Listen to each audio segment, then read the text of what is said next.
To begin cleaning, make sure your oven's in the off position and cool. This video is going to contain the daily maintenance for the high H conveyor series. The 1618, the 2020, and the 2620 units. There's slight differences in between the models when it comes to cleaning and disassembling, and we'll get to those in a moment. And today what we're going to do is we're going to pull the extenders off, the chain guard, and then the crumb tray underneath. I'm going to place that on the card so I can transport this a little bit easier. I'm going to open the door by just removing these latches.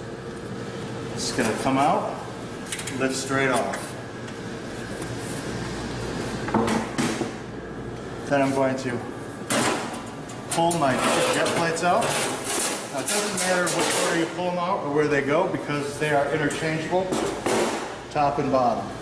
You do that by just pulling that handle, pulling them out. Use two hands because they can be a little bit heavy. We're going to come around here. We're going to pull the same thing. We're going to pull the crumb tray and the extender out.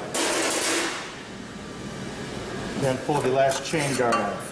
The 1618, the 2020 and the 2620 have the second cog and chain set, which is basically for the split belt assemblies. If there's no split belt on either one of the ovens, then you won't need this chain. So, and it'll only be on the other side. So now we're going to work on removing the conveyor assembly. To do that, we're going to lift up, grab hold of the chain, and this takes a little practice here. Lift it. Pull that off. We'll go back to the other side. But now I can lift the entire assembly up, push that forward, and pull the chain off. Leave the chains there.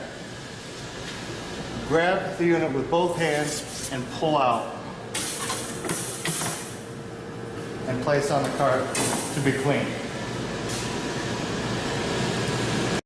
We're going to be cleaning all these parts with approved Turbochef oven cleaner. But this jet plate, both of them, have a top piece which can be pulled off by lifting on one side with a handle and pushing back. And this way, you can spray this and allow it to set, while this piece is generally clean and can be used readily. To clean the interior cavity of the oven, I'm just going to grab a paper towel, just get some of this loose debris and kind of sweep that out. And then I'll pick that up a little bit later. But a lot of this debris I can get out rather easily.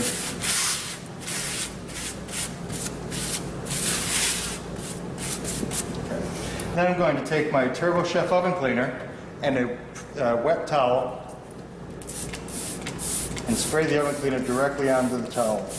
We're trying to avoid spraying directly in the oven because in the very back is the catalytic converter that allows this oven to be ventless.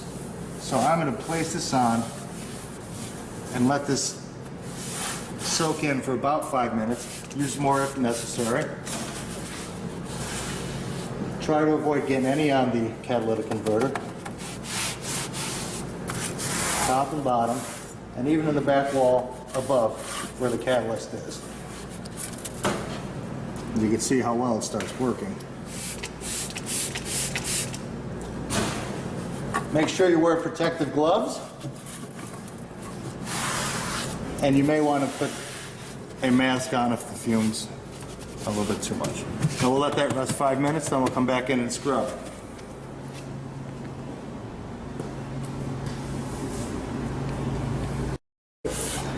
Now, after 5 minutes, go with a green 3M scrubby and really start putting some elbow grease on the surfaces to lift up some of the baked on foods. Again, staying away from the catalyst in the very rear of the oven on both the top and bottom. Doing your best to get all the sides as clean as you can get them.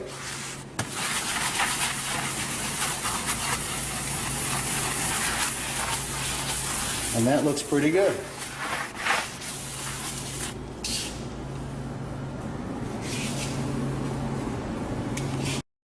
After scrubbing, I just got a pail of warm water and another clean towel just to go ahead and really get all the oven cleaner and leftover grime out of the oven. So you're gonna have to just really rinse and get all the chemicals out.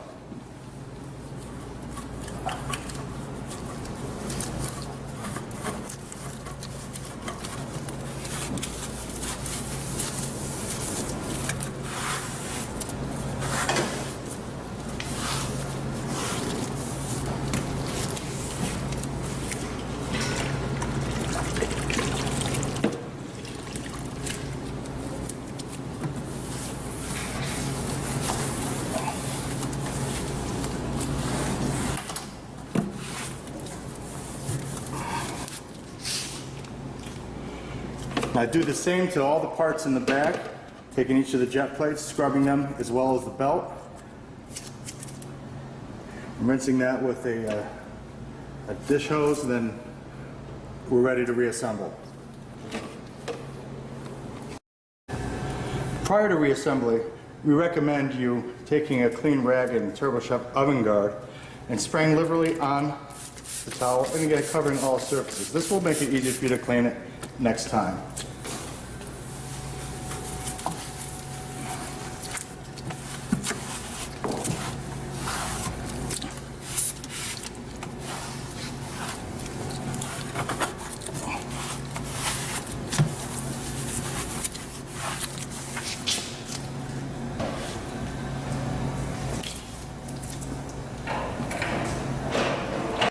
Prior to reassembly, we recommend that you use oven guard on both the top and bottom jet plates. That will help food from sticking to it. Don't apply the oven guard to any other part like the conveyor, as that's for food surfaces when it comes in contact with food. We also recommend that you put oven guard on the interior surface of the door. This too will also prevent future occurrences of food being stuck to it. When reassembling, notice at the top half there is an air duct coming out to the left. You will try to mate that air duct on the top with the piece with the jet plate. And to line that up, it helps to bring our hand over here when we bring the plate in to help guide it into the orifice. I'm going to be replacing the jet plates back into the oven. I'm going to start with my top first, although it doesn't matter which order you go in. To do that, I'm going to be flipping this way. And this is the part that needs to go into the orifice you saw in the last shot. And this here, there's a hanger inside the oven. When you get about halfway, it'll start to hold the iron for you. Now I'm going to use my hand, as explained, and guide that in.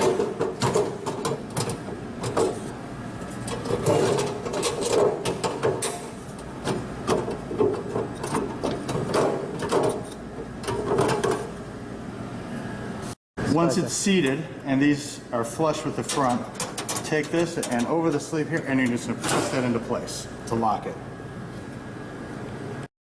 We'll take our second one and try to line it up with the point visually and lock it into place. Now we're ready to place our belt assembly back into the unit. Notice I have both my cogs facing the unit. So I'm going to pick this up, and if you notice here, this is the indented spot where it slides over the oven cavity. So we're going to line that up as best we can and just slide it into place.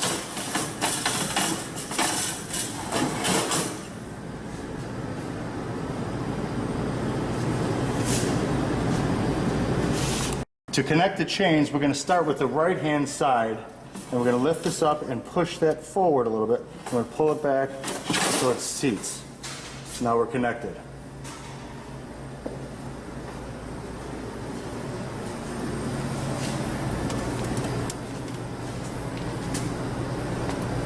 On the opposite side, we're going to lift, place, and set down.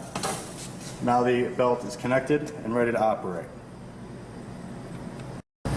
Next, we're going to place the door. Notice there are 2 pins here, and then 2 hinges.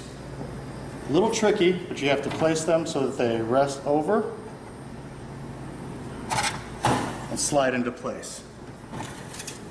Close the door, put the latches, and lock into place. Now we'll take our ancillary items, like the crumb trays, and slide one into each end with the thumb hole facing forward so that you can pull it out easily the next time. And right into there.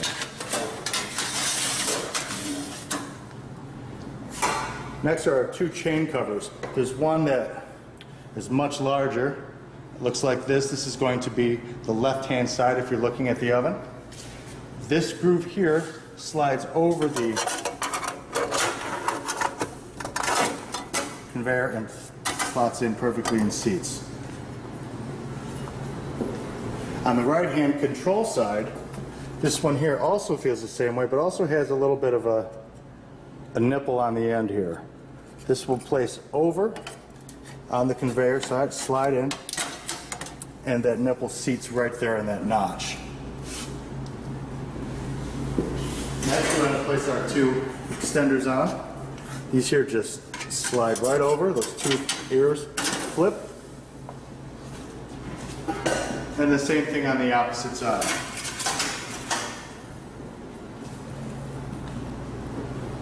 The conveyor oven is now completed and ready to operate.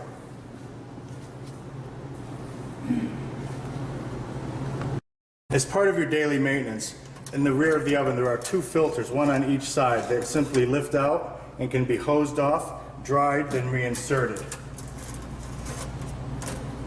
Those are your air intakes and should be clean at all times.